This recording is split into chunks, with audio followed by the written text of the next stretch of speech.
Well, hello everyone. This is Dr. Eileen, and this is Medicine Walk. And for those of you who are listening in on Blog Talk Radio, this is Healing House Radio. And here's Luna, the MCAT. She's having a little bit of a tough time, and each day that goes by, she's clearly aware that, well, her best friend is gone. And I guess in some ways I am too.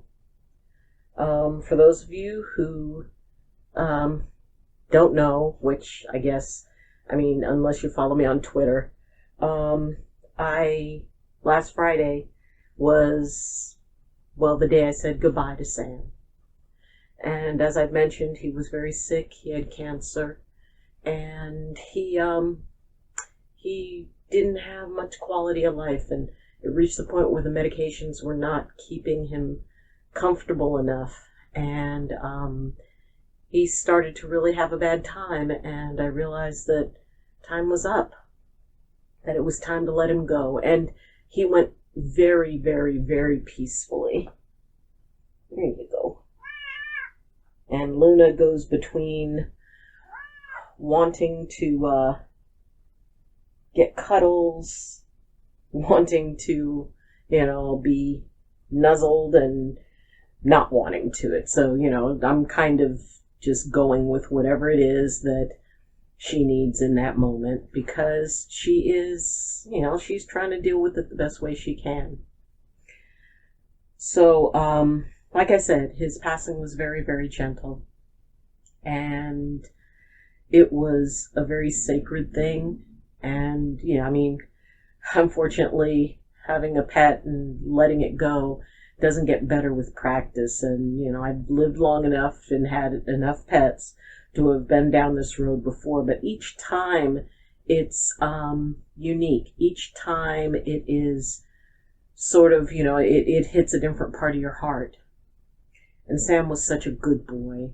And in fact, at the end of this video, you're going to see like a little montage of Sam. And I needed some time. I needed a few days to just sort of be with what I was feeling, because honestly, it was so heartbreaking. It was, coming home without him. And, even with COVID, I was very lucky to have a vet who would let me be in with him, because I know at some clinics, they just can't. And this vet did. And I was really appreciative of that. And she put me in the very first appointment in the morning, so that way, I wouldn't be waiting with people or having to wait outside with him. So how do we pick up the pieces? It's one day at a time. And I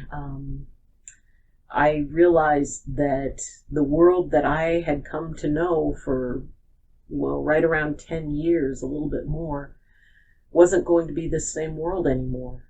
And that world was gone, because that world had Sam. And now Sam is, in the old saying, in a better place, but honestly he is. He's at peace. And that's one of the things about being an empath, that I was able to connect with him. And in that last moment, all I felt was relief, because he was out of pain. And because he passed knowing I loved him and being surrounded by that love. So, this is about kind of pulling things back together. And 2020 has been hard, and there's still a little bit of it left. And no matter how hard the ending of that particular chapter was, I wouldn't have given up a single word of it for anything, because that was an amazing chapter. My buddy Sam. When I met Sam, he was not quite as chill, and his name wasn't Sam, it was Ryder. And a friend of mine called me up and said that her dog was just going ballistic and had bitten her, and she was out in the front yard, and she couldn't get in there, and he wouldn't let her in the house. And it was funny because first thing I thought was, it's like, do I look like Caesar Milan? I mean, granted, we're both short and brown, but the idea that it's like, okay. And she also knew that I was a medicine woman. And she also knew that because of my ability to direct empathy, that I kind of create a particular relationship with animals, and I can interact with them in a good way. And so, I go over to her house, and she's out in the front yard, and her finger's wrapped up, and I hear this barking from inside the house. So I go up to the door, and I crack it open just a little bit. And there he is, this Queensland healer, a ginger Queensland healer, slamming himself up against the door and barking and all kinds of stuff and making all kind of a ruckus. And she started to freak out, and I said, why are you panicking? And she said, well, he could bite you. It's like, the only way he could bite me is if I open this door all the way right now. And wouldn't that be a silly thing to do?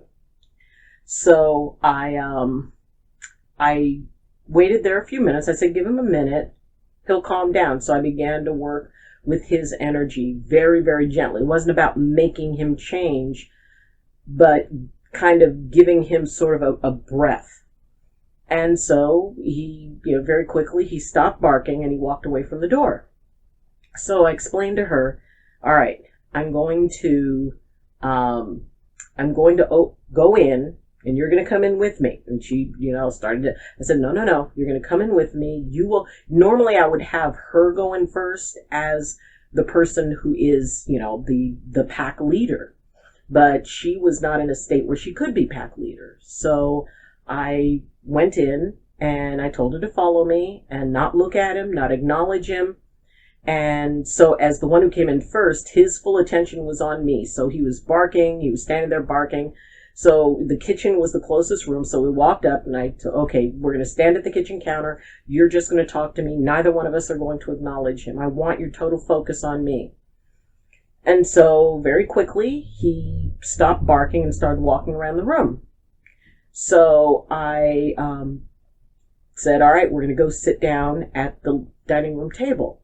But I don't want you to acknowledge him. I don't want you to look at him. Stay focused on me, and we're going to talk about something pleasant. So I go over there, and he follows barking. Now, immediately, as soon as we came in, I realized he was not a vicious dog. He was frightened, he was unsure, he was insecure, and he was aggravated, but he was not vicious. So, we're sitting there at the table, and he stopped barking, and he kind of walked around, sort of like pacing around where I was sitting, and I just kept ignoring him. And then I felt his nose press up against my hand, because my hands were sitting on my lap. And I reached over underneath, and now, do not try this at home. This was a very particular situation, and I was able to stay, in control of the situation. Do not do this with just random dogs, okay? Because it could be a very pleasant outcome, and I am by no means saying that, this should be done. And being there with him, I was able to gauge his energy and create a connection. I created a resonance with him that I was a pack leader and that everything was okay. So I brought my hand up underneath. You don't want to bring your hand up over the dog's head. You bring your hand underneath, and I touched his neck, and he kind of lifted his head up, and then I moved my hand, and I continued to ignore him. So once I felt that he had sort of de-escalated down to a point where it's like, okay, where he's curious, I said, all right, I'm going to get up and I'm going to walk around the living room. He is going to lose it because that will be me claiming that space. I said, I want you to stay here and don't move. Just stay here, and whatever happens, just stay put. So I got up and I walked around, and I felt him kind of tug at my skirt. But he never bit me. He never, became aggressive, but he barked. So I walked around the living room I walked around it 3 times. And by the 3rd time, he was just kind of observing me. And so I stopped and I said, okay, what places has he claimed in here? And she said, well, he doesn't like them sitting on the couch.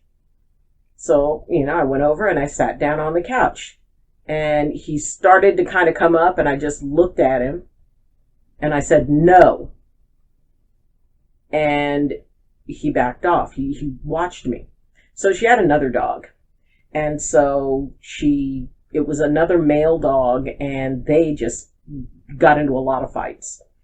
So I told her to bring him out because I wanted to see what their interaction was and gauge the energy. So she brought the other dog out. The other dog came and jumped on the couch. Now, I had my eyes on, Ryder, and he looked at my friend, and then he went over and tried to grab the other dog by the neck and pull it off, and they get into a fight. So, it wasn't a bad fight. I was able to break it up. Again, do not try this at home. So I said, okay, did you see what he just did? And she said, no. I said, when the other dog got up on the couch, he looked to you as the pack leader to do something about it. When you didn't, he felt he had to act. He's not a pack leader. It's not what he wants to be, but he has been pushed into the position of being one. So, I asked her how often she walked him, and she never walked him because it was too difficult. And she said he was scared of everything and he didn't walk well on the leash. So I went, I asked for his leash and I put it on him, and I said, okay, we're going for a walk. So we went out and we walked, and he, there were points when he was kind of, hesitant, but I gave it kind of like a little tiny little jerk on the leash just to get his attention. So he was walking right beside me. I didn't let him walk ahead of me. He walked right beside me. He would keep his eye on me and, kind of look around. So I became his focus. And so when we got back from the walk, I said, good boy, that's a good boy. And so, having that encouragement, he was like, so I explained to her that he needs constant walking. He's a working dog, which means he needs a job. And he needs a strong pack leader. Now, there were 2 cats that she had that basically were his pack leaders. And they both died. So we're also dealing with an animal grieving. And Luna, she is grieving in her own way. And dogs will grieve, especially if they lose a pack leader. So, I said, okay, we need to find him a home, because we both realized that she was not the right fit for him. So we're trying to find a place where, and she was getting divorced, she was having to move. So it was kind of on a time limit. So I was looking for places. I said, okay, we need to find a rescue organization. We need to, it's like, do you know anybody who has a large property where he can work? He's a cattle dog. Queensland Heelers are like part Australian cattle dog and part dingo. So, we couldn't find anybody, and the time was running out, and because he had bitten her, she couldn't turn him in to a shelter because they said that they would put him down. And so it was a rough situation, and we were talking one day, and I had a larger dog. I had a smaller dog at that time and a couple of cats, and I knew he got along well with cats. I said, look, bring him over to my house, because my larger dog had passed, and it had been quite a bit of time. And I really wasn't looking to get another dog, but, there was something about him that it's like, he doesn't deserve to die because, people think something of him. And so I told her, I said, look, bring him over to my house. Let's see. I said, if it works, I will keep him. And so she brought him over, and before he even came into the house, I put a leash on him. We went on a walk, and we went on a long walk. And, so he kind of, had a chance to, catch the scents around a new neighborhood and relax. So when we went into the house, he kind of, went off and, he noticed that there were cats, which he loved. And, but he came up on them very, very respectfully. And my other dog, whose name was Desi, she was a little Papillon Corgi, a little very old lady. And she was sitting on an ottoman, and he came up, and she kind of, the way little dogs do. And so he backed off and was very respectful. And, she was fine with him since he was respectful. And the cats were fine with him because they immediately sensed that he was not aggressive towards them at all and that he was actually happy to see them. And then he went over by the heater and curled up and went to sleep. And she was just amazed. She said, that's just not my experience with him. And so I said, okay, if you're going to leave him with me, you need to leave him now. You can't take him home because this was the best possible introduction for him into a new pack. This was, you couldn't ask for a better beginning to a new pack. And we were his new pack. But if she took him and took him back into chaos and brought him, so then it would bounce back and forth. I said, either you leave him now or done, or I won't take him. So she thought about it for a minute and she said, I'll leave him. And I had noticed that when his name was said, it would trigger like an alarm in him. It would trigger almost an alert status for him. And so I went over to him and he looks up at me and I looked down and I said, your name is Sam. That other name is not yours anymore. You are Sam. You are a faithful companion. And you are very, very brave. From that day forward, he never answered to anything but Sam. And in fact, she had asked me why I changed his name. I said, because the other name had an energy attached to it that was hard for him. That name had been yelled at him. And from that day forward, Sam and I, I'm a Lord of the Rings fan. So the first thing I thought was he needed a name that befitted him. He needed a positive name. And when it came to being a good companion, you can't get much better than Samwise. So he was Sam. And he was my faithful companion. And we had lots of fun together. And it was like, it's hard for me to think how many years it had been. And as he, his fur started to turn whiter and whiter, and he started not having quite the spunk that he did. But he was wonderful. He was amazing. And he was my best friend. And, there's that idea that, may I be the person my dog thinks I am. So that was how Sam and I became a pack. And for those of you who have animals and, that you love, I know you know that feeling of, that wonderful feeling when you come home and it's been a horrible day and people have been beating up on you and you look into a face that thinks nothing but the best in you. And I'm going to miss him. I'm going to miss him. It just breaks my heart. And, how he was a bed hog. And, by the time I woke up, I would be like, right at the edge of the bed and he'd be sitting there stretched out. Lots of good memories. And I know Luna, he was her buddy. And the more, his condition progressed and the sicker he got, she reached the point where she would not leave his side. And, that's hard for her because, she doesn't understand, oh, well, this is cancer and all of this. She didn't understand that. All she knew was that her friend was gone. And if you have an animal that has lost another animal in the house, understand they're grieving. It's not about just getting, in fact, I was out walking today and a woman said, well, get another dog right away. And it's like, no. I said, eventually I will. Eventually there's a Rottweiler named Carl in my future. And Sam deserves to be mourned. People have to do what they feel is right. And I do know of people who immediately go out and get another dog and, decide to fill that gap within themselves and to, give a home to a dog, which is fine. For me, basically, if the whole point of that is that I don't feel sad, I should feel sad.